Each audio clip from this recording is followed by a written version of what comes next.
Hi there, welcome back. We're going to read chapter 11, or Jane Peck's Amazing Tonic. So a tonic is like a drink, like something that you're drinking that someone mixes stuff together, I guess. When we left off, Jehu and Cruxo were going to rush off to try to save Mr. Russell, and Jane was like, nope, I gotta catch my ship and head back to Philadelphia, and they were kind of mad at her, so let's see what happens. I went out to the porch with Cacombe and McCarty and watched as Jehu and Cruxo disappeared into the scrubby woods that led to the beach, holding the canoe aloft. Jehu was moving quickly, his strides long as if he couldn't get away from me fast enough. Cruxo glanced back at me, an expression on his face of, what? Disappointment? Frustration? But Jehu never turned back to look at me, not once. This wasn't what I wanted. I had wanted to return to Philadelphia with an easy heart and start a new life, a life far from this wild stretch of territory, a life where I would be appreciated and not needed. The sky was still a bright, stinging blue and the air sweet, but a dark knot had formed in my belly and it was turning now, twisting its way up to my throat. I turned to McCarty and Cacombe, blurted out, "What did Jehu mean? What did Mr. Russell say about me?" McCarty glowered at me. "Ask him yourself." Then he limped back into the cabin without a word. "Cacombe, you understand, don't you? I have to go back to Philadelphia. It's very important that I catch this boat." From inside the cabin came the distinct sounds of a crash and a groan. Cacombe shook her head. "Should we see if he's okay?" I asked. After a moment, Cacombe said, "He's fine. He doesn't like to use cane. He's stubborn," she said, looking at me. I took a breath. Jehu has no right to expect me to put myself in that kind of danger. A real gentleman would never ask such a thing. "Boston William, he asked you to come here. You came." "Yes, well, that was a mistake that I'm trying to set right by going home, where I belong." "Boston Jane, you talk about right?" I stared at her helplessly. "Mr. Russell, he took you in when Boston William did not come." "Well, yes, I suppose he did," I said. "It wasn't my fault William didn't show up," I wanted to shout. "And this Mr. Black," Cacombe continued relentlessly, "you sure he is a good man?" In the distant bell announced the imminent departure of the schooner. "That's my boat," I said miserably. "Cacombe!" McCarty hollered. Cacombe squared her shoulders and said, "You must decide." She turned and opened the door, and the creaking sound it made reminded me of the squeaky door in Mr. Russell's cabin. All of a sudden, I remembered how once before I had chosen to follow my own selfish desires and left my dear sweet papa to die alone in Philadelphia. "Cacombe," I said before I could take it back, "do you have another pack?" She turned back and smiled at me, her eyes glinting with humor. "Of course." "So do you feel she should be on that ship heading back, or do you feel she should be going to help Mr. Russell?" I ran all the way to the beach carrying my pack. If Jehu and Cruxo were already on the water, I would never catch them. But when I emerged over the dunes, they were sitting next to the canoe, playing a game of cards as if they didn't have a care in the world. I gasped, trying to catch my breath. Jehu threw Cruxo a lopsided grin. "Guess you owe me." Cruxo nodded approvingly and slapped a coin into Jehu's palm. "You made a bet about whether I was going to change my mind?" I demanded indignantly. "You couldn't possibly have known." Jehu merely pocketed the coin. "I can't believe you bet against me," I said to Cruxo. He shrugged. I win last bet." "Last bet? What did you bet?" But he only winked at me mysteriously. Cruxo had hold of the canoe and was pushing it into the water. Jehu held out a hand to me to help me into the canoe. "I'm still going back to Philadelphia," I said to Jehu defiantly, "as soon as we get back." Jehu wisely said nothing. The canoe we took fit the three of us and our packs easily. I sat in the middle as Cruxo perched in the back, expertly navigating our way along the shoreline. Jehu sat in front of me, paddling in long, smooth strokes, taking orders from Cruxo. He didn't seem to mind having someone else be captain. The landscape passed in a blur of thick, towering trees. I had never been on this part of the bay, and the rocky shoreline was raw and strangely beautiful, like a magician just waiting to reveal his secrets. This wild stretch of land seemed a world away from our tiny settlement. I peered into the trees and saw a thick, shaggy shape loping along, as if it were keeping pace with us. A bear? I leaned over to the side of the canoe to get a better look, and then it was gone, disappearing into the foliage. Jehu was wearing the shirt I had sewn for him, and it was damp with sweat from the exertion of paddling. "How long is this going to take?" I asked, abruptly realizing that the only dress I had was the one on my back. 2, maybe 3 days by canoe," Cruxo said, "and then we hike." "I should have borrowed a Chinook dress from Cacombe," I muttered under my breath. "Got a spare pair of pants you can have," Jehu said in a laconic voice. "It'll be a cold day when I borrow a pair of pants from you, Mr. Scudder." "Mr. Scudder, is it now?" I stared straight ahead, ignoring him. The sun sank slowly, bathing the bay in a warm red glow. A breeze swept up, filling my nostrils with the scent of salt and seaweed, making me think of long ago walks along the Philadelphia waterfront with Papa, when we watched the sleek ships return from exotic ports. Philadelphia. My schooner was long gone by now, its hold full of oysters navigating its way along the coast back to San Francisco. I shifted around, trying to make myself more comfortable. A thick knot of wood rubbed my posterior, so that's like on her bottom, in a most annoying way, and I kept rearranging my skirts to avoid it, but to no avail. Finally, I looked down in frustration and saw it wasn't really a knot at all, but rather a huge chunk of dried, prickly grass, perhaps 2 hands wide. I reached down and tugged at it, but it just stuck. I pulled with all my might, and it came free. I tumbled rearward in the canoe, landing most ignobly on my backside. "Sit still, Jane," Jehu ordered me from the bow. "You're rocking the canoe." I sighed in relief and settled myself down again, and immediately felt a cold of rush water soaking through my skirts.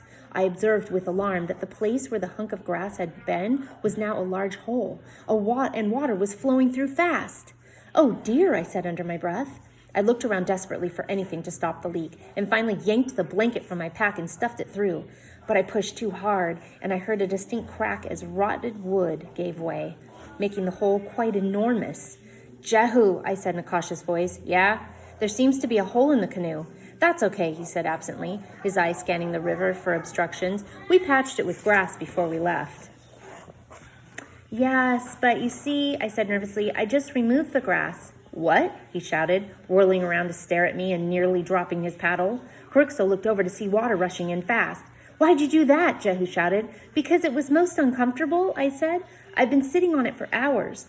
"Well, you're going to be a whole lot more uncomfortable unless you start bailing fast," he said. "Paddle for shore," Crookshaw ordered, expertly changing the direction of the canoe. The water was rushing in fast, and there was nothing to bail with except my hands, which I used to no effect. The water was so cold my fingers turned blue. So she just yanks out the grass that's plugging the hole, and now they're sinking. She is just a walking mess, I swear. Quite miraculously, the men managed to get us to land before the canoe was entirely flooded. Jehu and Crookshaw hauled it up on shore and collapsed on the sand, breathing hard from their exertions. After a little bit, Crookshaw got up and went over to the canoe, inspecting it. We joined him, observing the damage. A huge section of wood was missing. It was plain to see that the canoe wasn't seaworthy. "I'm sorry," I said, twisting my hands. "I didn't mean to sink the canoe." "It's not your fault," Jehu said with a sigh. "McCarty didn't keep this canoe in good repair to begin with. Can't you fix it?" "Too much time to fix," Crookshaw said with a frown. "Faster to walk." "What do we do now?" "We have some supper, sleep, and get an early start," Jehu said, picking up the packs, which had somehow managed to stay mostly dry. I collected driftwood, and shortly we were sitting around a crackling fire. Crookshaw passed around some dried venison strips and a loaf of kamas, a Chinook specialty. It was very sweet, and I was rather fond of it. Between the fire and the food, I was feeling a little better. An owl hooted softly in the night. "Memaloose," Crookshaw said, scanning the tree line. "That was an owl," I said irritably. The back of my skirt was still rather damp. "Yes, it is an owl, but memalooses speak in voices of animals," Crookshaw explained patiently. "I don't believe Mr. Black is a ghost," I said firmly, except for the pesky little detail of him not eating anything. "Or a murderer. Why, he milked Burton for me. Murderers do not milk cows." "They don't, huh? Met a lot of murderers in your time?" Jehu asked, the fire glow playing softly across his scarred cheek. The stars were shining down on us from the black sky, and for one long moment Jehu's eyes met mine across the fire, and then he looked away. "I don't need to. I've always been an excellent judge of character, and I could tell Mr. Black was a decent, gallant gentleman." "You met him once, Jane." 3 times, I clarified, but Mrs. Hepplewhite says that a first impression is all one needs to. "You have a lot to learn about so-called gentlemen," he said, shaking his head. "Oh, I do I?" I drew myself up. Jehu could be so condescending sometimes. "I was graduated from Miss Hepplewhite's Young Ladies Academy with top marks. I know all I need to know already." "There's more to knowing things than schooling." I stared at him furiously. "Well, I know a lot." He folded his arms, his eyelashes low. "Well, if you're so smart, how come you're sitting on a crab?" "What?" I leaned up. There was nothing there. Jehu laughed. Crookshaw roared in laughter, too. "You are the most ill-mannered, filthy blasted—" Jehu shook his finger at me. "Not now, Miss Peck. Wouldn't want you to say anything Miss Hepplewhite would disapprove of." Still chuckling, Jehu and Crookshaw got up and retrieved bedrolls from their packs. They rolled them out on the sand and began to lie down. "Where is the tent?" I asked. Tent? Jehu repeated. Yes, the tent where we sleep, I said slowly, as if I were explaining something to a very small child. To protect us from wild animals and such? Crooksor said, no tent. You didn't bring a tent? Tent is heavy. But we'll be right out in the open, I said, waving a hand at the darkness edging in from all directions. Just look. It was one thing to sleep in Mr. Russell's cabin, but it was quite another to sleep on the beach in plain view. Anyone or anything could just sneak up on us. Nothing's going to sneak up on us.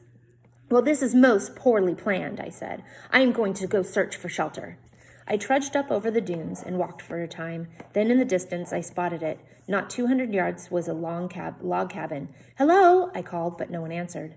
I opened the door, and peered inside.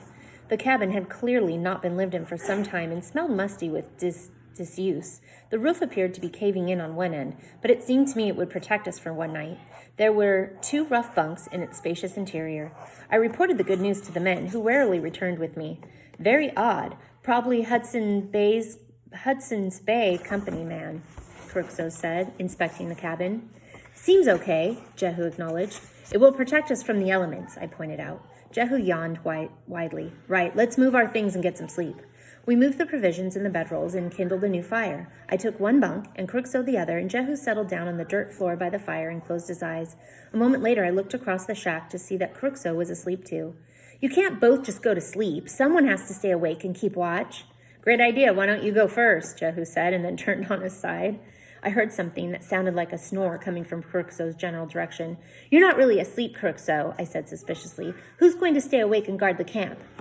I chose Boston Jane, he said sleepily. Seconded, Jehu said with a loud yawn. Just go to sleep, Jane. We don't need a watch, and we've got a lot of territory to cover in the morning. There was a scuffling sound from outside the cabin. Did you hear that? It sounds like something's right outside. Probably just a grizzly bear, Crooksor said. Grizzly bear? But I thought grizzly bears live by rivers. Do you think one wandered this close to the beach? Jane, he's just trying to rile you up. Soft chuckling came from Crooksor's bunk. It's not amusing, I muttered, tugging my cape up to my chin and looking around fearfully. My blanket was still sopping wet from plugging up the hole.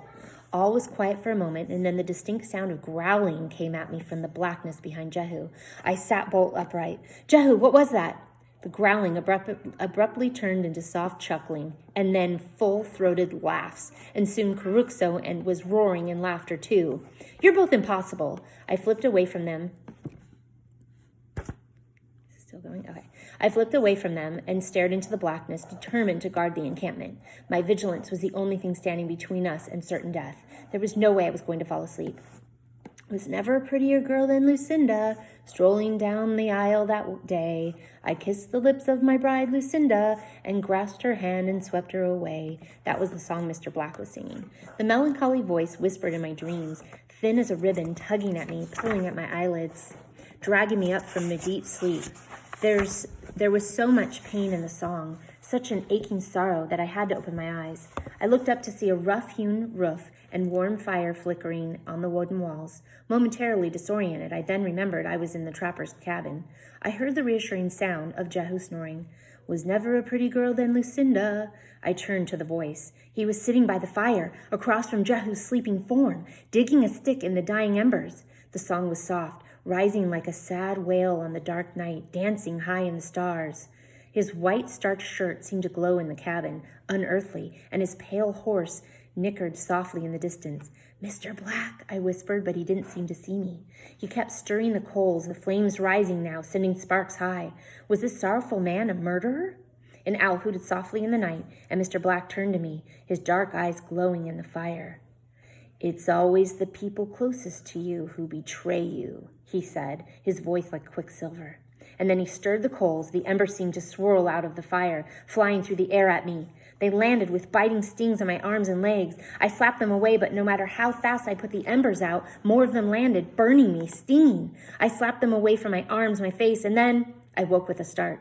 It was morning and gray light filtered in the windows. My face felt hot and itchy. I looked down at my arms, touched my cheeks, and groaned. I was covered with little red itching bumps. Fleas. The cabin was positively teeming with them. Oof! I was scratching. Blasted beasts!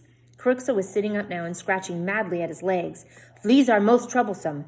Jehu had gotten the worst of it, sleeping on the ground. His face was puffy and red. He scratched furiously at his arms. Well, now we know why they'd abandoned this cabin, he pointed.